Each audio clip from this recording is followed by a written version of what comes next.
Buen día, hermanos. Muy feliz Domingo de Ramos. En este día que se conmemora un evento histórico de la vida de Jesús, queremos aprovechar el tiempo para también repasar estos sucesos de la vida del Jesús histórico y extraer de él o de esa historia enseñanzas que puedan ser para nosotros de edificación. Por lo general hay solamente una recordación de los sucesos y se pasa de largo las enseñanzas trascendentales que se encuentran dentro de de los hechos que acaecieron en ese momento. Entonces, como el Domingo de Ramos, o la entrada, llamada también la entrada triunfal de Jesús a Jerusalén, se narran los 4 evangelios, vamos a utilizar los pasajes de los 4 evangelios que en sus diferentes visiones la enriquecen para poder aprovechar al máximo la historia. Y voy a dar lectura al Evangelio de Lucas en su capítulo 19, que es una de las que narra más extensamente este hecho. Lucas 19, versículo 28 dice así: Dicho esto, iba adelante subiendo a Jerusalén, y aconteció que llegando cerca de Betfagé y de Betania, al monte que se llama de los Olivos, envió 2 de sus discípulos, diciendo: Id a la aldea de enfrente, y al entrar en ella hallaréis un pollino atado, en el cual ningún hombre ha montado jamás. Desatadlo y traedlo, y si alguien os preguntare: ¿por qué lo desatáis?, le responderéis así: porque el Señor lo necesita. Fueron los que habían sido enviados y ayer hallaron como les dijo. Y cuando desataban el pollino, sus dueños le dijeron: ¿por qué desatáis el pollino? Ellos dijeron: porque el Señor lo necesita.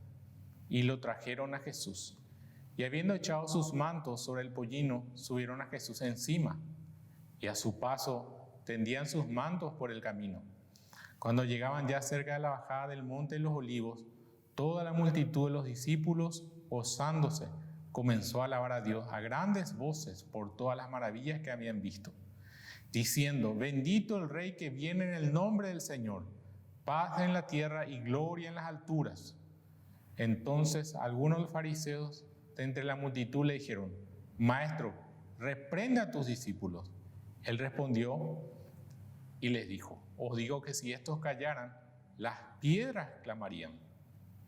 Y cuando llegó cerca de la ciudad, al verla, lloró sobre ella, diciendo: oh, si tú conocieses a lo menos en este tu día lo que es para tu paz.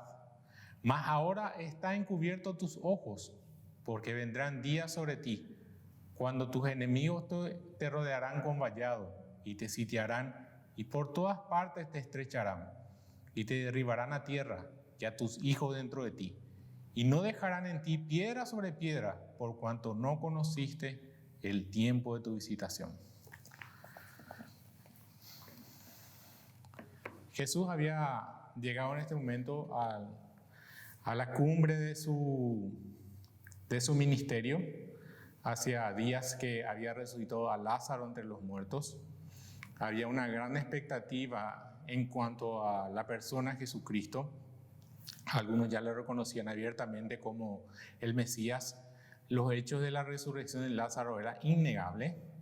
Los fariseos nunca negaron la resurrección de Lázaro. Sin embargo, para ellos fue el catalizador para sentenciar a muerte a Jesucristo y para tramar y armar todo el complot para prenderlo. Esto ocurre en medio de las fiestas que rodeaban o a la previa de la Pascua.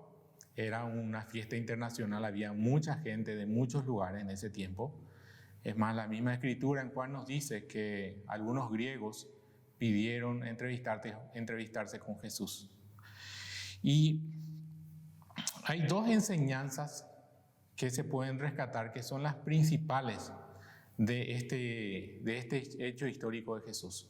Uno es el carácter de la venida de Jesucristo y el otro es el desconocimiento de la venida del Señor. Y este suceso a lo que hemos dado lecturas está lleno de elementos que tienen un significado de mucha importancia para la historia, ¿verdad? Leemos acerca de ramas de palmera, de mantos, de un pollino, del Monte de los Olivos. Todos ellos tienen algún significado que representa mucho para el pueblo de Israel y que vamos a tratar de conocerlo a través de esta lectura e interpretación. El pollino, sobre el cual Jesús montó, estaba profetizado en el libro de Zacarías. Zacarías 9:9 dice así: alégrate mucho, hija de Sión, da voces de júbilo, hija de Jerusalén, he aquí tu rey vendrá a ti, Salvador, humilde y cabalgando sobre un asno, sobre un pollino, hijo de asna. Los judíos conocían esta profecía. Por tanto, y en relación a ella, había una tradición por la cual muchos judíos durante la época de la Pascua solían adoptar o tener algún burrito en sus casas para que, dada la ocasión, el Mesías pudiese montar su burrito. Entonces, esto era conocido. Entonces, esta es parte de la adquisición o la tenencia del burrito dentro del hogar. Era una tradición mesiánica, vamos a decir, ¿verdad? Entonces, lo interesante de esto es que Jesús ingresa a Jerusalén con la proclamación de rey, pero no está montado sobre un potro, no está montado sobre un caballo. Había una guardia permanente de romanos, de legiones romanas en Jerusalén, que estaban prestos para aplacar cualquier punto de sedición en la ciudad. Ellos, por supuesto, se dieron cuenta que estaba pasando algo aquí y que a alguien le estaban proclamando rey. Pero para los romanos, un rey que viene entrando en un burrito era algo demasiado extraño. Ellos estaban acostumbrados a los grandes desfiles de triunfo de sus generales, de sus emperadores, y que ingresaban a la ciudad en medio de multitudes, con gran solemnidad, con un desfile de los botines, de los esclavos, de los prisioneros. Es el tipo de ingreso imperial que conocían los romanos. Así que cuando entra Jesús en un burrito, ellos no lo consideran un peligro, o si no hubieran actuado en consecuencia. Entonces, este ingreso del Mesías encima de un burrito revela el carácter de la primera venida de Jesús. Porque Jesús viene entrando no como un general victorioso, no como el Mesías liberador del pueblo de Israel, sino que viene ingresando como un rey de paz. En ese tiempo, en los tiempos de paz, los sacerdotes y los reyes y los príncipes andaban sobre burritos, ¿verdad? Entonces era una característica de la monarquía. Y aquí lo vemos a Jesús cumpliendo ese papel de rey, ¿verdad? Entonces representa de alguna manera algo que el pueblo judío nunca entendió: el carácter pacífico de la primera venida de Jesucristo. Que Jesús no vino a instaurar un reino como ellos esperaban, sino que vino a establecer un reino en los corazones de las personas que le reciben. Y era un reino de paz y un reino de amor, no como estaban interpretando en ese tiempo los judíos. Ahora, en otros elementos que podemos estudiar en este acontecimiento tiene que ver con el canto. El canto de las multitudes era: bienaventurado el que viene en el nombre del Señor, te bendecimos de la casa del Señor. Ese es un versículo que se encuentra en el Salmo 118, versículo 25 al 26.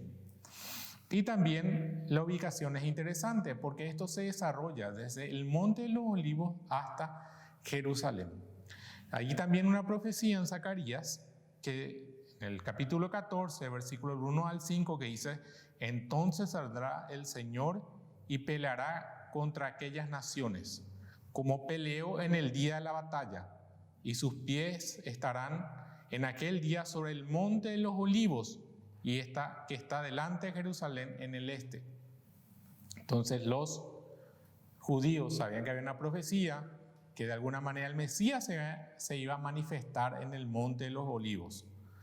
Bueno, Jesús aparece en el Monte de los Olivos. El Monte de los Olivos se encuentra frente a Jerusalén, a una distancia ya de reposo, dice. Es decir, que la distancia, había una extensión de caminata que se podía realizar, que era permitida durante el día de reposo. Y justamente esa misma distancia es la que da el Monte de los Olivos. Bueno, el Monte de los Olivos también es conocido como el Monte de la Unción, porque de los olivares que se encuentran en ese lugar se extraía el aceite con el cual se ungía a los reyes y los sacerdotes. Es interesante que en este mismo lugar donde Jesús lloró, en la bajada de los Montes de los Olivos, iba también, en la historia nos dice que David, el rey David, también lloró, pero él iba saliendo de Jerusalén. A causa de su pecado, Absalón se había rebelado y David salía de Jerusalén llorando y descalzo, dice. Acá se da la situación contraria, ¿verdad? Entonces, se encuentra Jesús en el Monte de los Olivos. Es algo interesante que él entra por la puerta llamada La Hermosa. Nosotros encontramos nuevamente una referencia a esa puerta en Hechos, cuando Pedro y otro discípulo sanan a un cojo en la puerta La Hermosa. Esta puerta era la única puerta que rodeaba las murallas de Jerusalén, que era de doble hoja. Actualmente, esa puerta se encuentra cerrada. Si uno mira una imagen, una fotografía panorámica de Jerusalén, se percibe perfectamente que esa puerta de dos hojas está cerrada. Hace 500 años, Solimán, que era del Imperio Otomano, cerró esa puerta porque él sabía que había una profecía o una tradición de los judíos que decía que el Mesías iba a entrar por esa puerta. Entonces, para evitar eso, él cerró la puerta. También, para evitar lo mismo, los musulmanes empezaron a enterrar a sus muertos enfrente de la puerta. ¿Por qué? Porque saben que un sacerdote no puede cruzar por un cementerio porque si no, se vuelve impuro. Entonces, los musulmanes tranquilamente pusieron un cementerio frente a la puerta. Lo que no saben es que Jesús ya vino. Ahora bien, en realidad, esa puerta por donde Jesús entró se encuentra debajo. Porque cuando Jerusalén fue tomada, se hicieron terraplenes para alcanzar la punta de las murallas. Entonces, de alguna manera, gran parte de la ciudad donde Jesús estuvo caminando se encuentra enterrada. Así que la verdadera puerta se encuentra debajo de esa puerta, la actual puerta de la Hermosa. Algo muy interesante es que leemos en Ezequías, en algunos versículos, en unos pasajes, es que la gloria de Dios venía del este, por donde sale el sol, y entraba por esta puerta la gloria de Dios. Y justamente es llamada la Hermosa, ¿por qué? Porque era una puerta hecha, si mal no recuerdo, de bronce. Entonces, al salir el sol y darle de lleno, ella resplandecía con fuerza, ¿verdad?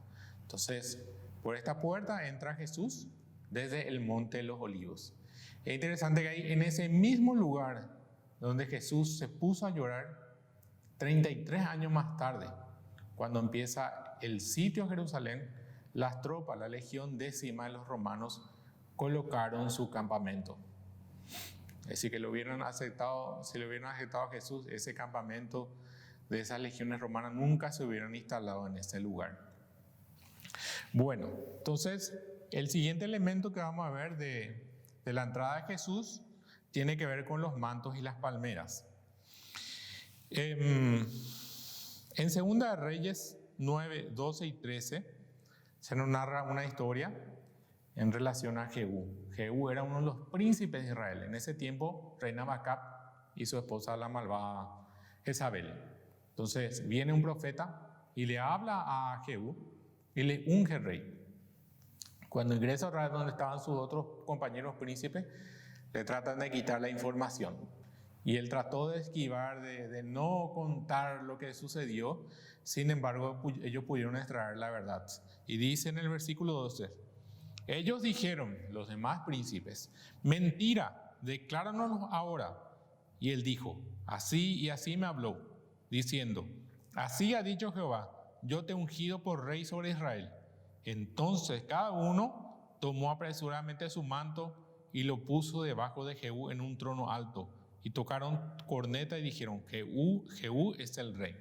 Así que el manto representaba la autoridad y la cobertura.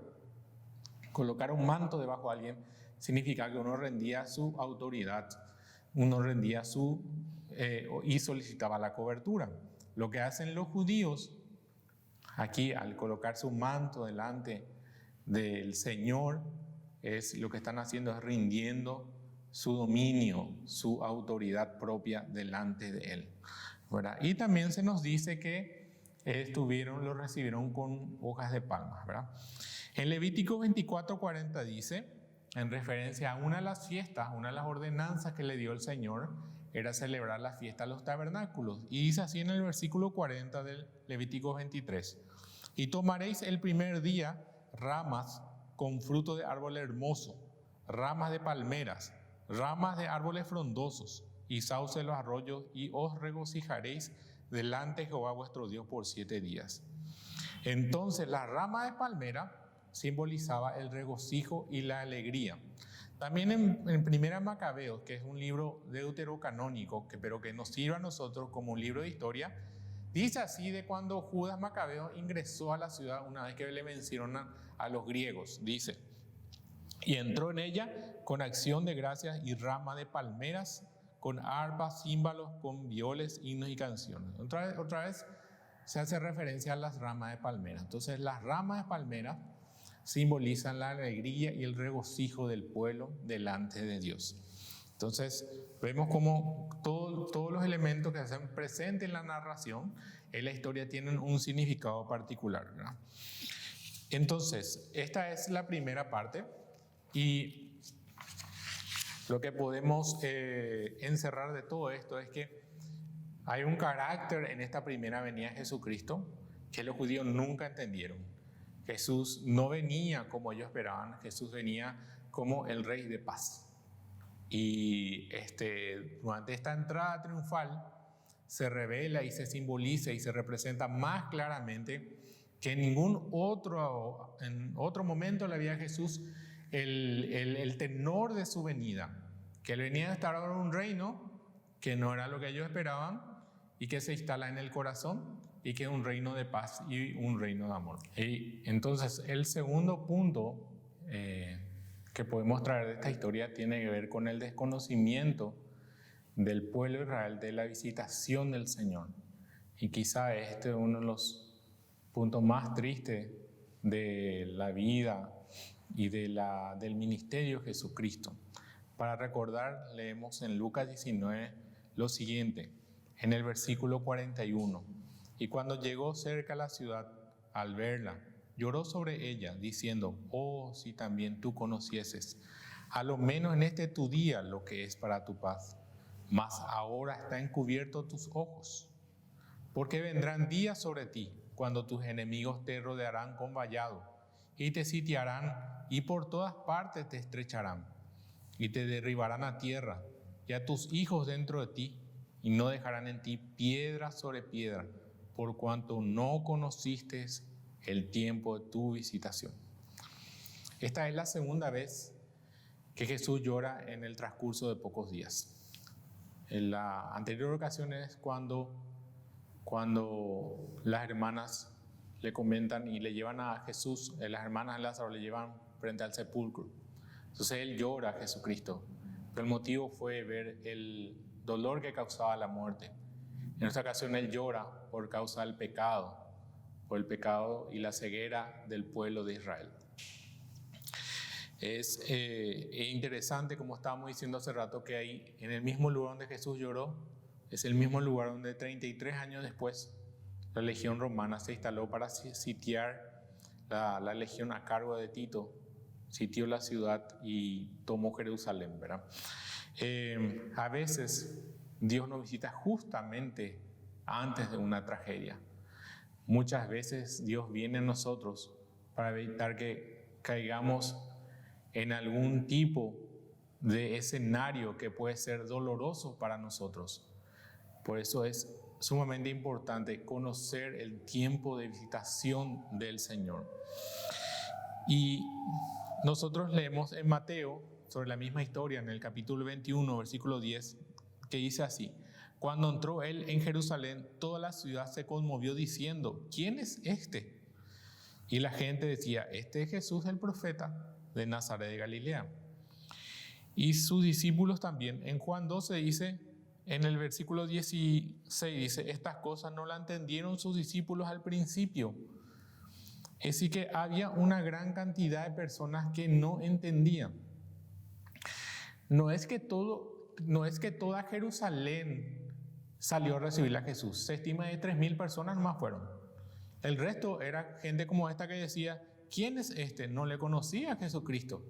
Por más de los hechos portentosos que había realizado Jesucristo, la mayoría de las personas lo desconocían. ¿Por qué? Porque ellos no estaban preparados para la visitación del Señor. Los mismos discípulos tampoco entendían. Días antes, es decir, que luego de la resurrección de Jesús, cuando estaba a punto de ascender a los cielos, los discípulos todavía le seguían preguntando: ¿liberarás a Israel en este tiempo? Es decir, que no había una comprensión del carácter de la venida de Jesús y de su persona. Ellos tenían la profecía que se estaba cumpliendo frente a sus ojos y ellos no podían percibir porque estaban cegados. Tenían una gran cantidad de rituales relacionados con las escrituras, pero la escritura misma estaba frente a ellos y no podían reconocerlo. Ahí está la gravedad de la primera venida de Jesucristo. El resultado fue sumamente costoso. 33 años después, Tito toma Jerusalén. Es decir, que sitia la ciudad. Durante 4 años se sitió la ciudad. En 4 años sufrieron los judíos lo indecible. Esas mismas personas, o los hijos de esas personas, de los cuales se narra en la vida de Jesús, de los personajes que van apareciendo, sus hijos y sus nietos, fueron los que sufrieron el sitio de Jerusalén durante 4 años. Hasta se dieron las situaciones que estaban profetizadas en el Antiguo Testamento: mujeres que comían a sus propios hijos. Había 3 grupos de judíos dentro de la ciudad de Jerusalén que eran adversarios entre sí, así que ni siquiera podían combatirlo de forma unificada a los romanos. La toma de Jerusalén fue un hecho histórico. En la historia también del Imperio Romano hay un arco del triunfo de Tito en Roma actualmente, donde se puede visualizar en relieves la toma de Jerusalén. Se ve a los soldados romanos llevando, por ejemplo, el menorá, que es la lámpara del templo, y otros elementos del templo. Jerusalén fue arrasada completamente, no quedó piedra sobre piedra. Uno de los historiadores más importantes del mundo antiguo fue Flavio Josefo. Él escribió en su crónica de guerra a los judíos que la ciudad, nadie diría que la ciudad fue habitable en algún momento de su historia, por la forma como quedó, completamente destruida. Tito dejó a propósito una pared y tres torres para que las generaciones futuras vean cómo estaba fortificada la ciudad. Es uno de los puntos más tristes de la historia de Israel. Y todo esto fue a causa de haberle rechazado al Mesías y de haberlo crucificado a él. Conclusión. Hay un término conclusión de esta segunda parte. Hay un término en las Escrituras, sobre todo en el Nuevo Testamento, que se repite constantemente, que es la vigilancia. Debemos estar constantemente vigilantes, debemos estar constantemente prestos para escuchar la voz del Señor, porque puede el Señor estar pasando frente a nosotros y nosotros perder esa ocasión. Y si perdemos la ocasión de la visitación del Señor, llevamos grandes pérdidas. Para ir cerrando nuestra lectura y nuestra reflexión, quisiera subrayar las palabras de Jesús al decir: por cuanto no conocisteis el tiempo de tu visitación. Hay 3 cosas, dicen los refranes, que nunca más vuelven. La oportunidad, el tiempo y las palabras. Todas estas tres cosas se perdieron o se perdió Israel en la época de Jesús. Lamentablemente, Jesús fue rechazado desde que vino a la tierra. No hubo ningún lugar para él donde nacer. Inmediatamente, apenas siendo un niño pequeño, fue perseguido para ser asesinado. Luego su propia familia lo rechazó, diciéndole que estaba loco. Le rechazaron lo de su ciudad. En la ciudad de Nazaret trataron de despeñarle. Luego le rechazaron los gobernantes, le rechazó la clase sacerdotal y por último lo crucificaron. Nunca hubo un lugar para Jesús. Dice tristemente en el Evangelio de Juan, a los suyos vino y los suyos no le recibieron. Es una llamada de atención para nosotros, porque eran los suyos y los suyos no pudieron ver que Jesús estaba frente a ellos, que el Mesías que ellos tanto anhelaban, porque el suceso o el evento más importante que estaba esperando Israel hasta hoy día, desde Zacarías, era la aparición del Mesías, y frente a sus ojos estaba caminando el Mesías. Ellos no pudieron percibirlo. El Evangelio de Lucas es el Evangelio de las visitaciones de Jesús. Hay 7 visitas que Jesús hace. En Jerusalén en total él estuvo 3 veces. Ninguna de las 3 veces él se quedó allí. ¿Por qué? Porque no había lugar para él. En Jerusalén había lugar para los ritos, había un templo, habían escuelas bíblicas, había tanto estudio teológico que habían 3 sectas diferentes. Estaban los saduceos, estaban los fariseos y había otra secta que no recuerdo ahora. Y aparte de esto, ellos tenían, como habíamos dicho, el templo y los rituales y las fiestas. Todos ellos eran cosas que parecían, se asemejaban a Jesús, se asemejaban a las cosas de Dios, pero ocupaban el lugar de Jesús. Jerusalén estaba tan lleno de esas cosas que no podía dar cabida al Mesías. Estaban llenas de actividades y llenos de elementos parecidos al Mesías, pero ellos no pudieron reconocerle al Mesías encarnado. Entonces, la atención que debemos estar aquí es que podemos estar nosotros rodeados de acciones, de actos y de cosas parecidas a Jesús en nuestra vida particular, en nuestra vida congregacional, y Jesús no estar presente porque no tiene lugar. El Salmo 8:4 dice: ¿quién es el hombre para que él tengas memoria y el hombre para que lo visites? Y un pasaje muy reconocido es la de Apocalipsis 3:20. Dice así: he aquí estoy a la puerta y llamo. Si alguno oye mi voz y abre la puerta, va a haber comunión. Entonces, este pasaje siempre es mal utilizado porque se utiliza como para evangelizar a los incrédulos. Y Apocalipsis o Revelaciones le fue dado a Juan diciendo: escribe a la iglesia que están en Asia. Este es un pasaje para los cristianos, no un pasaje para los judíos. Entonces el llamado es a los cristianos. ¿Por qué dice Jesús si alguno oye mi voz? ¿Por qué no dice si alguno no oye mi voz? Porque aparentemente oír la voz es la excepción. Van a ser pocas las personas que van a oír la voz y la generalidad no va a oír la voz. Es decir, que nos encontramos nuevamente ante la misma situación que se estaba dando en Israel. Es el peligro que nosotros corremos como cristianos, de que Jesús está frente a nosotros y no podemos reconocerlo. Y dice: aquí estoy. Y si alguno oye mi voz, Jesús dijo en otra ocasión que sus ovejas escuchan su voz y le siguen. A otros le dijo: ustedes no reconocen mi voz, por eso no son mis ovejas.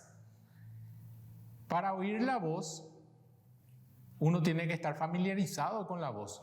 La oveja está familiarizada, por eso le sigue al pastor. Una persona que no está familiarizada con la voz del Señor no va a poder seguirle y no va a poder reconocerle. Nosotros tenemos la palabra de Dios. Si una persona no se familiariza con la palabra de Dios escrita, ¿cómo se va a familiarizar con la palabra de Dios audible? La palabra de Jesús. No, cuando Él venga no va a escuchar la voz porque su oído no está entrenado para escuchar la voz. Dice que el Espíritu Santo en la creación estaba girando sobre las o estaba empollando sobre las aguas. Esa es la actividad del Espíritu Santo. Él trabaja donde hay agua, Él trabaja donde está la palabra en abundancia. Si no hay palabra de Dios en nuestras vidas, si no estamos familiarizados, el Espíritu Santo viene y no encuentra con qué trabajar, porque el Espíritu Santo necesita la palabra de Dios para hacer algo en nuestras vidas. Entonces, si viene Jesús y toca la puerta y habla, ¿cómo vamos a escuchar si no estamos nosotros familiarizados con escuchar su voz? Entonces, ¿qué va a ocurrir? Vamos a perder otra vez otra gran ocasión, como perdió el pueblo de Israel. ¿Y cuál fue el resultado? Una gran pérdida. Y va a haber pérdida para nuestras vidas. Hay tantos pasajes y tantas parábolas que habló Jesús sobre la vigilancia, porque se nos llama a estar vigilantes. Dice, por ejemplo, que tenemos que estar despiertos y alertas por si viene el Señor de las bodas. Entonces, hay un sinnúmero de pasajes donde se nos llama a estar alertas y prestos. ¿Por qué? Porque nuestra tendencia es estar dormidos. Nuestra tendencia es estar involucrados, estar en otra. Estar involucrados con tantas cosas que no estamos nosotros despiertos y velando. Es muy fácil que la espina a nosotros nos rodeen y nos deje sin frutos.